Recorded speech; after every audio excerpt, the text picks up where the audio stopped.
Bismillahirrahmanirrahim. Alhamdulillahirabbil alamin wa bihi nasta'in ala umuri dunya waddin. Wassalatu wassalamu ala asyrafil anbiya'i wal mursalin sayyidina wa maulana Muhammadin wa ala alihi wa sahbihi ajma'in.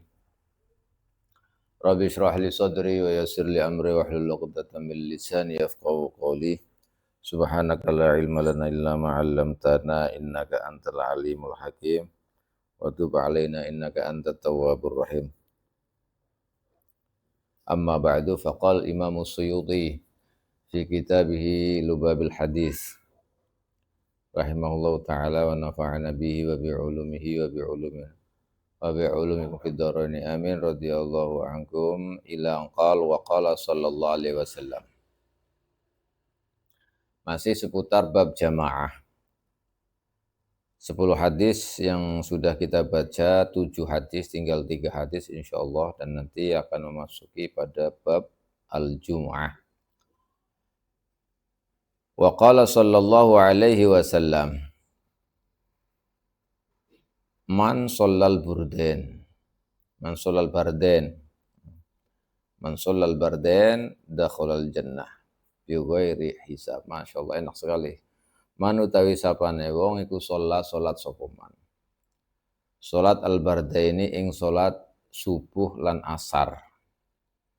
Bardain itu maksudnya salat yang di waktu dingin, waktu subuh waktu dingin, waktu asar juga waktu dingin, tidak ada matahari panas. Kalau zuhur kan panas.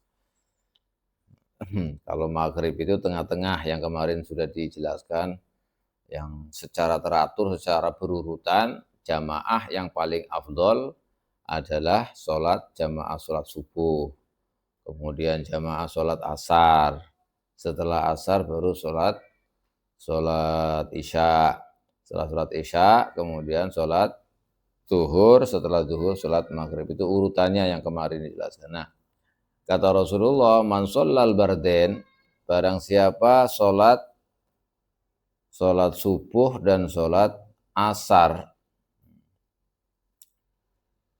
Nah, ini penting sekali. Fil jamaati, ing dalam jamaah.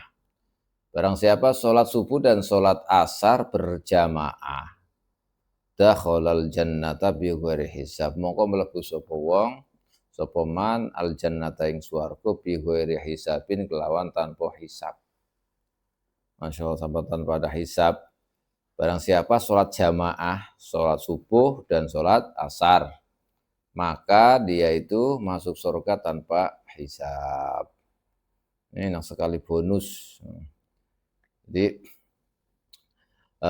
tapi bukan berarti nanti sholat maghribnya, sholat duhurnya, kemudian sholat isyanya nggak berjamaah, tidak.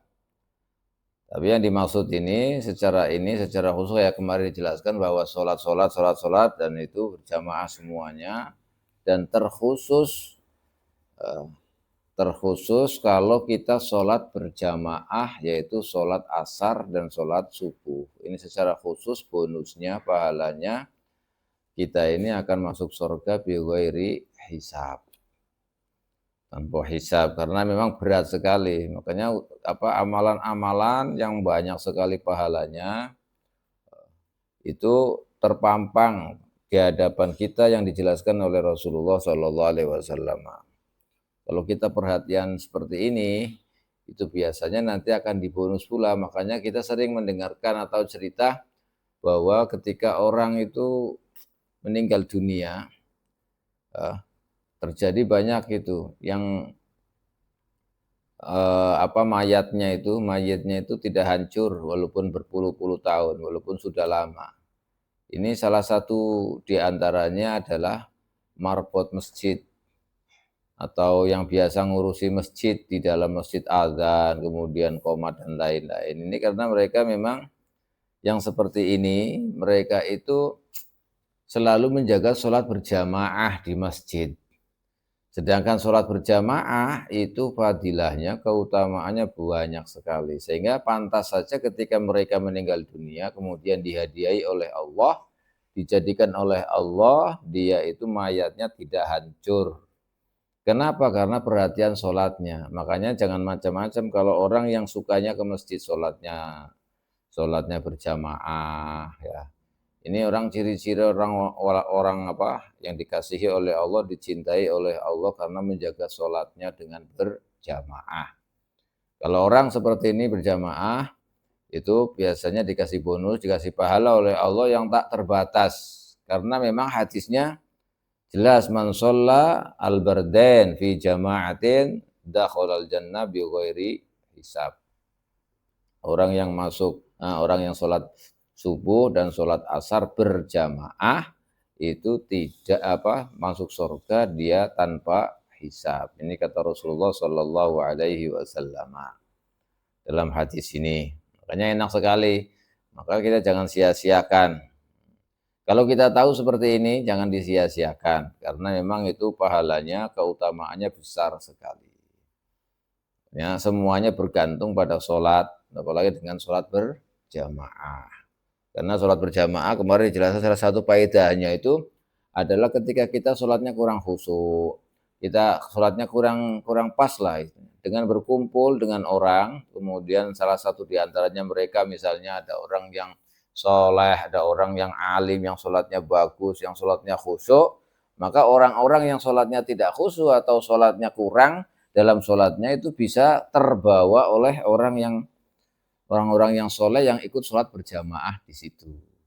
Juga doa-doa yang misalnya doanya itu enggak mustajab, enggak makbul, tapi dengan berkumpul kemudian membaca doa amin, dan di situ ada orang-orang yang soleh, ada orang-orang yang alim, yang mukhlis, yang ikhlas, itu maka doanya bisa terkabulkan berkat berkumpul atau hadirnya orang yang soleh, orang yang ikhlas, orang yang di situ. Ini pentingnya, makanya itu salah satu faedahnya. Lain itu faedahnya banyak sekali.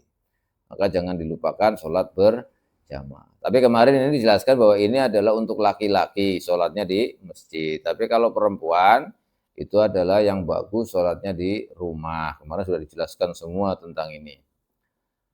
Nah, hanya mengingatkan saja sesuatu yang sudah dijelaskan kemarin. Di barang siapa sholat subuh dan sholat asar berjamaah, maka dia masuk surga tanpa hisab.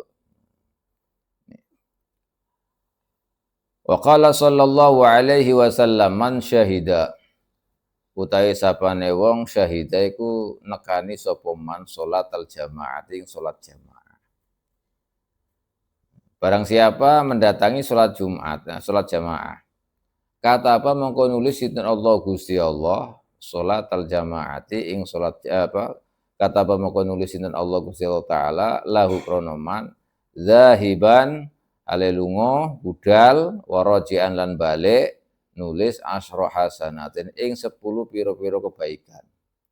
Wa maha lan menghapus sinten Allah anhu sangking man asyra sayyiatin ing 10 pira-pira kealanan, kejahatan, keburukan. Wa rafa'a lan ngangkat sinten Allah lahu krana man asyra darajatin ing 10 pira-pira derajat. Nah ini kalau ada orang ingin atau berangkat mau sholat jamaah. Ada orang berangkat keluar rumah untuk menuju masjid untuk sholat jamaah. Kemudian kan keluar ke sholat masjid untuk sholat jamaah dan pulang lagi. Ini kata Rasulullah, kalau ada orang seperti itu, dia mau mendatangi sholat jamaah di masjid, dia keluar rumah. Maka keluarnya itu dicatat 10 kebaikan. Zahiban warajian, pulang perginya dicatat 10 kebaikan. Wa maha anhu asyra sayyiat, 10 kejahatan, keburukan juga dihapus. Wa rafa'a lahu asyra darajatin, dan diangkat 10 derajatnya. Masya Allah. Jadi ini baru keluar saja loh ya, belum nanti ketika sholatnya, ini baru keluar saja. Jadi orang yang mau keluar untuk melakukan sholat jamaah, maka dia pulang perginya kan dicatat oleh Allah 10 kebaikan, kemudian dihapus keburukannya, kejelekannya 10 juga, dan nanti akan diangkat derajatnya bagi dia itu 10 derajat. Ini kalau Ini kalau keluar untuk sholat jamaah. Maka untuk orang sholat jamaah itu fadilahnya, keutamaannya itu banyak sekali. Makanya kita harus memperhatikan hal seperti ini. Nggak usah reka-reka, nggak usah neko-neko. Dengan kita memelihara atau menjaga sholat jamaah itu, kita akan mendapatkan pahala yang berlipat. Keburukannya, kejahatannya dihapus, malah kita pahalanya banyak sekali, juga kita diangkat derajatnya oleh Allah. Nah, kalau setiap hari berapa waktu, berapa kali, tinggal ngitung aja berapa tahun misalnya. Maka tinggal ngitung saja, nggak perlu susah-susah. Makanya ini salah satu keutamaan kita sebagai umat Nabi Muhammad SAW. Jadi kalau kita misalnya bukan orang kaya yang bisa sedekah, ya, yang kita bisa mengeluarkan harta atau haji, umroh dan lain-lain, orang tidak mampu. Ya dengan menjaga sholat jamaahnya ini akan menyamai mereka, bahkan lebih. Kalau orang kaya kan itu bisa bersedekah, bisa nyantuni anak yatim, bisa macam-macam, bisa haji, bisa umroh dan lain-lain. Nah kalau orang yang tidak punya, dia nggak bisa apa-apa. Cukup dengan menjaga jamaahnya, menjaga wiridannya, itu sudah cukup, bahkan lebih-lebih mengalahkan mereka semua. Karena mereka yang melakukan sedekah, haji, misalnya mampu-mampu ini, umroh, itu belum tentu ikhlas. Kadang-kadang pengen dipanggil Pak Haji, kan begitu yang haji itu. Malah kadang-kadang orang haji kalau nggak dipanggil haji itu marah. Bahkan yang umroh saja itu maunya juga pengen dipanggil haji, macam-macam. Maka itu jauh mending kita ini kalau dibanding orang-orang yang tidak mampu, yaitu dengan menjaga sholat berjamaah setiap harinya, keluar masuk, pergi ke musola atau ke masjid, terus balik lagi. Itu sudah dicatat banyak pahala. Banyak sekali itu. Kalau sekali aja begitu, nanti berapa lagi? Itu belum sholatnya, belum wiridanya, belum satu langkah ketika dia setelah azan kemudian dia pergi ke masjid atau ke musola, setiap langkahnya itu berapa, kemudian belum dia zikirannya di perjalanan, macam-macam. Jadi banyak sekali yang akan dihasilkan oleh orang-orang yang seperti ini. Makanya jangan macam-macam dengan orang yang memang rajin ke masjid atau musola untuk berjamaah. Ini derajatnya tinggi, terus kejahatannya, keburukannya, kejelekannya itu dihapus, dan derajatnya diangkat oleh Allah Subhanahu wa taala. Wa qala sallallahu alaihi wasallam, la sholata li jaril masjid illa fil masjid. Nah ini. La sholata ora ono salat iku maujud li jaril masjid kaduwe tanggane masjid illa fil masjid, kejaba ing dalam masjid. Jadi kalau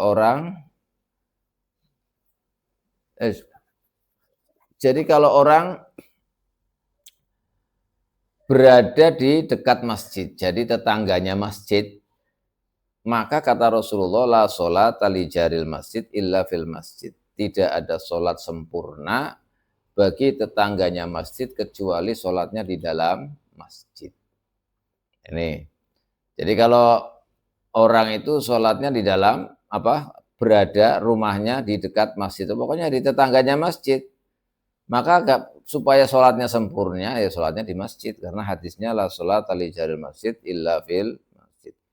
Hadis ini ada beberapa ulama yang mentafsirkan, diantaranya Imam Ahmad bin Hambal, mazhab Hambali, mazhab Dawud al-Zohiri, itu ada menyampaikan bahwa la sholat li jaril masjid itu menjadi syarat sahnya.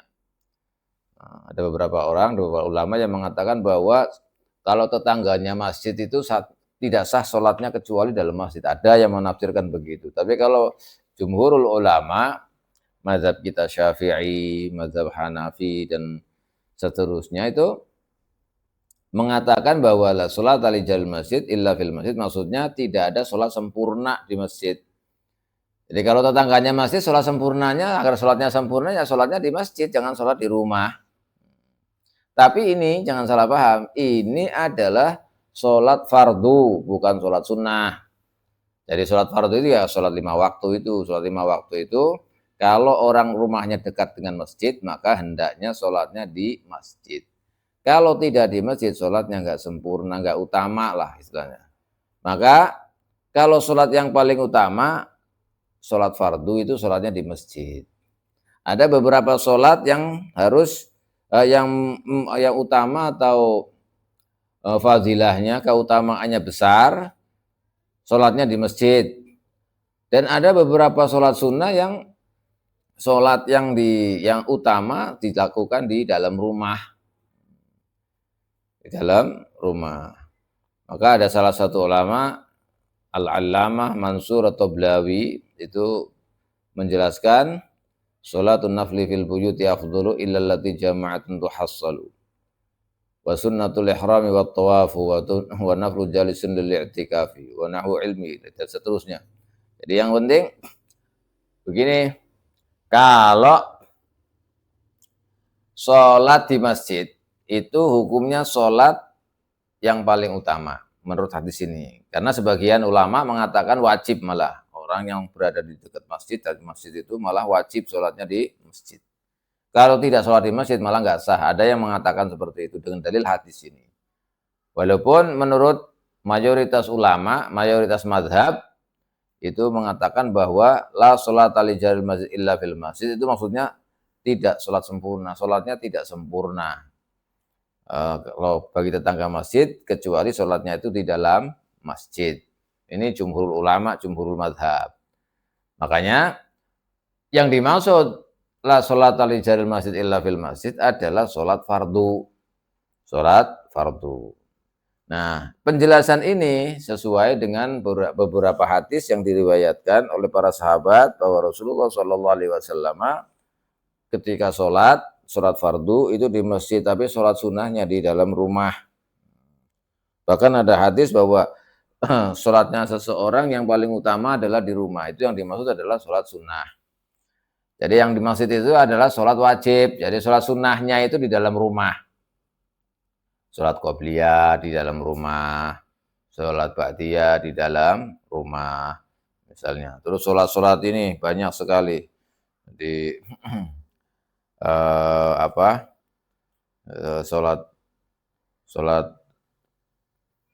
sunnah. Tapi ada beberapa hal yang sholat sunnah juga utamanya di masjid, ada yang tadi disebutkan, seperti sholat sunnah ihram, kemudian sholat tawaf, kemudian sholat tahiyatul masjid. Nah, itu sholatnya di masjid. Kemudian kalau ada masjidnya sepi misalnya, kosong misalnya, orang sholat jarang di situ, maka sholat sunnah di situ juga bagus, utama gitu. Kemudian sholat Jumat itu sholat sunnah Jumat, nah, itu bagusnya juga di sana, di sholat Jumatnya di masjid. Kemudian semacam banyak. Kemudian selain itu seperti qobliyah dan lain-lain itu disunahkan untuk sholatnya di rumah. Sholatnya di rumah. Tapi yang jelas secara umum untuk kita menghitung atau mengetahui bahwa sholat yang utama di rumah itu adalah sholat sunnah qobliyah, sholat sunnah ba'diyah misalnya. Pokoknya sholat sunnah itu bagusnya di rumah. Di masjid itu bagusnya adalah sholat fardu. Sholat fardu. Karena ada hadis Rasulullah SAW, nawiru buyutakum bis sholati wa tilawatil Qur'an. Sinarilah, terangilah rumah-rumah kalian dengan sholat dan baca Al-Quran. Itu maksudnya adalah sholat sunnah. Dan di rumah itu harus dibacakan Al-Quran, jangan sampai kosong. Karena kalau rumah tidak dibacakan Quran, itu kayak rumah kosong roboh. Tidak ada isinya, tidak ada nurnya, banyak setannya akhirnya di dalam rumah. Makanya di dalam rumah itu adalah untuk sholat sunnah, kemudian baca Al-Quran. Ini yang paling utama di rumah untuk sholat sunnah. Tapi kalau sholat fardu, sholat wajib, maka bagusnya itu di masjid, keluar rumah lah, supaya itu tadi setiap langkah keluarnya pulangnya itu dicatat dapat pahala. Ini Supaya kita tahu bahwa ketika kita melakukan sholat di rumah itu lebih utama, itu adalah sholat sunnah. Kecuali misalkan di rumah, aduh, nggak mungkin sholat sunnah lah istilahnya. Di rumah nggak mungkin sholat sunnah karena sesuatu hal misalnya. Ya maka sholatnya di masjid atau di musola setelah sholat fardu. Itu begitu aturannya. Tapi kalau misalnya di rumah itu bisa sholat, dan yang paling utama ya sholat sunnah itu di dalam rumah. Di dalam rumah, jangan di masjid atau di musola. Jadi, semuanya ini adalah keutamaan sholat. Tapi kalau secara ini sholat fardu itu memang oleh para ulama seharusnya memang di masjid, karena kalau nggak di masjid itu nggak ada syiarul Islam. Makanya jamaah itu salah satu syiar Islam. Sampai-sampai ketika di suatu desa tidak ada sholat berjamaah, itu maka semuanya kena khitab satu desa itu. Karena sholat jamaah sendiri itu hukumnya kan macam-macam, ada yang mengatakan hukumnya fardu ain, ada yang mengatakan hukumnya fardu kifayah, ada yang mengatakan hukumnya sunnah muakkad, ada yang mengatakan sunnah ain, semacam ada empat pendapat yang mengatakan hukum tentang berjamaah. Tapi untuk mazhab kita Syafi'i bahwa sholat jamaah itu ya ada perbedaan pendapat antara Imam Rafi'i dengan Imam Nawawi. Tapi yang ini kemudian yang dipegangi oleh para ulama kita adalah sunnah muakkadah. Atau sunnah muakkadah. Ada yang mengatakan juga fardu kifayah sebenarnya, karena jamaah termasuk syiar Islam. Nah, fardu kifayah itu menurut Imam Nawawi, kalau menurut Imam Rafi'i itu hanya sunnah muakkadah. Soalnya kita harus tahu, tapi ala kulli hal tidak sampai pada derajat wajib, istilahnya wajib ain, istilahnya fardu ain itu ya. Paling banter itu ya fardu kifayah, karena ada 4 pendapat ulama tentang hukum tentang sholat jamaah. Nah, ini secara khusus la sholat li jaril masjid illa fil masjid, ini sesuai dengan pendapat para ulama mayoritas mazhab bahwa ini adalah sholat kesempurnaan. Jadi kalau ada orang tetangga masjid, rumahnya dekat dengan masjid, maka jangan sholat di rumah, sholatnya di masjid. Karena untuk mencari kesempurnaan sholat, itu adalah sholatnya di masjid. Ini kalau tidak ada uzur. Kalau ada uzur ya tidak seperti itu. Jadi harus paham, harus ada uzur. Kalau ada uzur misalnya nggak bisa sholat di masjid, ya nggak apa-apa. Itu orang namanya juga uzur. Kalau ada uzur, maka nggak apa-apa, nggak harus di masjid, di mana saja tempatnya bisa. Karena banyak kan kadang-kadang orang itu ada permusuhan dan lain-lain, kemudian imamnya diantaranya di masjid itu imamnya kurang bagus ya imamnya. Artinya orang ahli bid'ah misalnya imamnya itu, ya, bukan bid'ah yang yukaffar bid'adihi, maksudnya bid'ah yang biasa lah istilahnya. Maka kita kan sholat di masjid itu makruh hukumnya menurut mazhab kita Syafi'i. Kalau ada masjid imamnya itu imam ahli bid'ah, ahli bid'ah yang menjadikan dia itu fasik dan lain-lain, maka kita sholat dengan mereka itu hukumnya kan makruh. Kalau makruh yang mending sholatnya jangan di situ, sholatnya berjamaah di tempat yang lain. Kecuali memang masjid itu kosong, nggak ada jamaahnya. Kalau ditinggalin nggak ada yang sholat jamaah di situ, baru kita ini sholat di situ. Nah itu nanti akan mendapatkan kesempurnaan atau keutamaan jamaah dan keutamaan menghidupkan masjid. Ini harus dipahami, makanya penjelasan tentang sholat jamaah itu memang luas sekali. Jadi kalau kita misalnya di rumah dan di itu ada masjid, nah, maka untuk mencari kesempurnaan itu adalah masjid, kita sholatnya di masjid, sholat sunnahnya di rumah. Ini yang paling bagus. Itu kalau memang satu tidak ada udzur. Kemudian di sholat masjid itu imamnya bukan imam yang ahli bid'ah, yang senengnya pokoknya yang nggak bener lah imamnya, yang nggak nggak benar. Atau di situ ada sesuatu hal yang tidak mungkin atau menjadikan kita mendapatkan uzur, misalkan di situ akan terjadi fitnah, akan terjadi macam-macam lah istilahnya yang tidak diinginkan, malah jadinya dosa misalnya. Karena campur baur laki-laki perempuan, akhirnya macam-macam lah. Ini juga tidak menjadikan orang itu tidak harus sholat di masjid, mending di rumah kalau memang keadaan seperti itu. Makanya harus tahu kondisinya. Tapi secara umum ya sholatnya ya, kalau sholat ya yang bagus ya di masjid bagi laki-laki. Kalau perempuan yang paling bagus adalah sholatnya di rumah. Demikian, udah jam berapa nih? Nabil.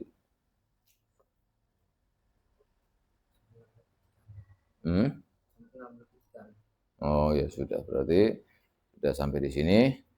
Mudah-mudahan bermanfaat, mudah-mudahan kita dibutuh oleh Allah Subhanahu wa taala, mendapatkan keberkahan dan rahmat dari Allah Subhanahu wa taala, kita dibutuh oleh Allah Subhanahu wa taala. Amin ya rabbal alamin.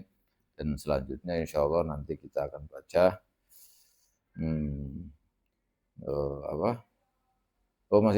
masih hati satu ini ya.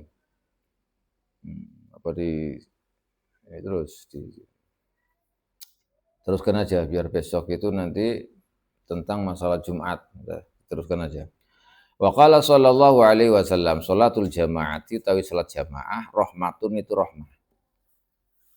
Wa hiya utawi rahmah ku khairun luwih bagus minat dunya katimbang dunya wa ma fiha, lan perkara-perkara fiha kang tetep ing dalam dunya. Wal jamaatu utawi jamaah rahmatun iku rahmah. Wal furqatu utawi pisahan iku azabun azab. Nah ini salah satu hadis yang memang harus kita pegangi. Sholatul jamaah itu menjadi rahmat. Rahmat itu lebih bagus, lebih baik dibanding dunia dan seisinya. Dan sholat jamaah itu merupakan rahmah. Sedangkan tidak berjamaah, bercerai-berai itu menimbulkan azab, sebabnya azab. Artinya begini, kalau orang itu berjamaah atau kita ini berjamaah, maka berjamaah itu akan menyebabkan kita ini mendapatkan rahmah. Kenapa? Karena menjadi persatuan. Kalau orang berjamaah satu saling mengenal, saling bersalaman, saling ngobrol silaturahim dan lain-lain macam-macam, saling mengenal. Akhirnya apa? Disitulah nanti ada timbul persatuan. Yang asalnya musuhan karena bertemu di jamaah bisa saling akur, saling rukun. Maka ini yang menyebabkan turunnya rahmah. Turunnya rahmah ini. Dan itu lebih baik daripada dunia dan seisinya. Sedangkan kalau tidak berjamaah sholatnya sendiri-sendiri, ini menyebabkan turunnya azab. Menyebabkan turunnya azab. Kenapa? Ya karena kalau sholatnya sendiri-sendiri nanti tidak ada kebersamaan. Tidak ada kebersamaan, sendiri-sendiri. Nah, makanya termasuk ayat suci Al-Quran, wa'tasimu bihablillahi jami'a wa la tafarraqu. Supaya kita bersatu, supaya kita bersama, kita bantu-membantu, tolong-menolong. Karena dengan itu adalah kebaikan yang lebih baik dibanding dengan dunia dan seisinya. Nah, makanya harus selalu bersama, bersatu, jangan bercerai-berai, jangan saling bermusuhan, jangan saling menyakiti, jangan saling merugikan. Nah ini jangan sampai menyebabkan kita ini sebagai sebab perpecahannya umat, perpecahannya masyarakat. Karena itu adalah penyebab turunnya azab. Makanya jamaah ini rahmah. Kalau orang berjamaah berarti kan bareng-bareng, rukun, seia sekata, ta'al bantu-bantu, nanti ada kesusahan apa akan tahu, dan tahu ketika tahu nanti akan dibantu. Lah ini kebersamaan.